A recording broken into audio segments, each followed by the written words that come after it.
Sada prelazimo na vas i vaše lične veštine koje će vam omogućiti da govor prenesete na najbolji mogući način i unesete emotivnost u govor. U ovom delu govorit ću vam o veštinama neverbalne komunikacije. Albert Mehrabijan je ustanovio pravilo 7-38-55 koje kaže reči prenose 7% značenja, ton glasa 38% i govor tela 55% značenja. Glas je jedan od najznačajnijih pokazatelja osobina govornika. Kada kažem efektivan govor, to podrazumeva aspekte glasa kao što su intonacija, boja glasa, visina tona i akcenat. Intonacija u usmenoj komunikaciji je isto što i znakovi interpunkcije u pisanoj komunikaciji. To je način na koji se ton glasa povećava i smanjuje u toku govora kako bi nešto naglasio ili označio. Kada se u toku govora ne bi držali intonacije, onda bi svaka reč imala ravan ton, pa bi se tumačenje reči svodilo samo na pretpostavke. Zato postoji intonacija kako bi se pravila razlika i odvojenost određenih glasova, odnosno slova ili tonova. Na primjer, ona pokazuje da li je rečenica postavljena u obliku pitanja ili kao konstatacija. Intonacijom se takođe naglašavaju ključne reči u poruci koje želite da naglasite. Ona uspešno pravi i najmanju promenu u značenju nekog izraza ili reči i samo veštim baratanjem zvukova u stvari dolazi do najfinijih nijansi. Tako se za neke izjave kaže da su ironične ili sarkastične samo na osnovu načina na koje su izgovorene, odnosno intonacijom tačno određenih glasova. Intonaciju najbolje možete razumeti ako je uporedite sa muzikom. Različite pesme mogu da inspirišu tugu, bes ili radost. Dobro napisan i dobro izgovoren govor može učiniti to isto. Tokom govora, pojačavanje intonacije možete koristiti da bi skrenuli pažnju na različite delove poruke. Naglašavanje uključuje stavljanje većeg naglaska na reč ili rečenicu da bi se na nju skrenula pažnja. Recimo da u svom govoru raspravljate o gladi u svetu.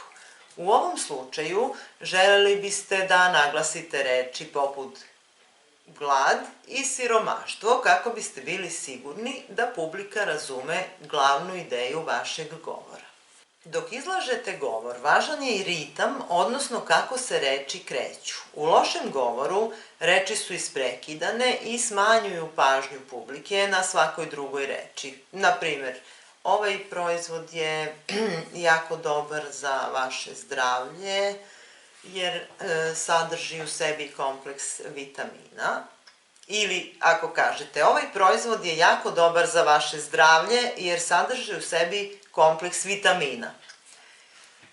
Postoji razlika, je li tako? Ako imate dobar ritam, onda govor teče lako, a da ne bude prespor, isprekidan ili prebrz. Prilagodite ga sebi, svojoj prirodi, svojim mogućnostima, kako se ne bi pojavila trema u suprotnom. Pa kako ovo iskoristiti u prezentaciji? Prvo, kada pripremate svoj govor, zabeležite gde treba da nešto naglasite tokom govora, gde treba povisiti ton.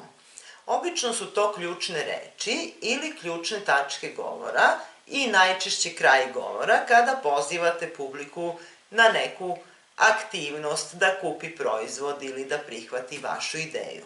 Samo malo podignite glas, dodajte dubok ton i precizno naglasite reči. I već ste promenili svoj govorni obrazac i obavestili publiku da treba da obrati pažnju. Drugo, koristite intonaciju da biste svoj govor učinili lakim, lirskim i ritmičnim, tako da ga publika ne samo lako čuje, već da ga lako i zapamti. Ton glasa je sredstvo kojim uspostavljate odnos sa publikom. Ton glasa može biti prijateljski, monoton, agresivan, kritičan, nervozan, dinamičan, razočaran, entuzijastičan. Svako ima različit nivo tona u glasu, iako su neki skloniji višem, a neki nižem tonu, svi možemo promeniti svoj ton u zavisnosti od toga s kim razgovaramo i zašto. Optimalan tempo govora je oko 120 reči u minuti. Tempo govora treba prilagoditi izlaganju i visini glasa, jer prespor tempo može izazvati dosadu kod publike. Za dubok glas poželjan je brži tempo govora, dok je za visok glas poželjan sporiji. Dobar izgovor i jasno izgovaranje vokala utiče na to koliko će vas publika dobro razumeti. Takođe možete koristiti pauze u govoru. One mogu biti u obliku kratke suspenzije glasa da bi ukazali na granice i odnose rečenica i njihovih delova i uglavnom se vezuje za intonaciju. Pauza može imati i pozitivan i negativan uticaj na proces komunikacije. Pauza ima pozitivan efekat kada želite da nešto važno naglasite, pa pre toga zastanete sa govorom nekoliko trenutaka i onda kažete ono što je važno.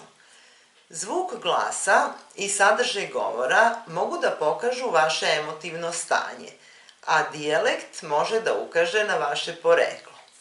Sve ovo što sam ispričala o intonaciji, ritmu i pauzama u govoru je nešto što mi koristimo u svakodnevnom govoru i što sigurno znate.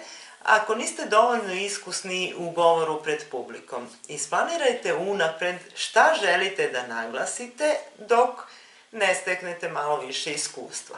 U suštini, trebalo bi da vaše izlaganje izgleda kao da razgovarate sa prijateljem o temi koja vas zanima i naglašavate ono što je za vas važno.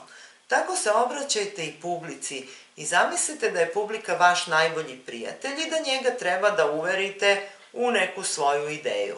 Nemojte govoriti glasnije i mnogo brže nego što je to u vašoj prirodi, jer možete izazvati podrhtavanje glasa, a onda dolazi do panike i javlja se trema.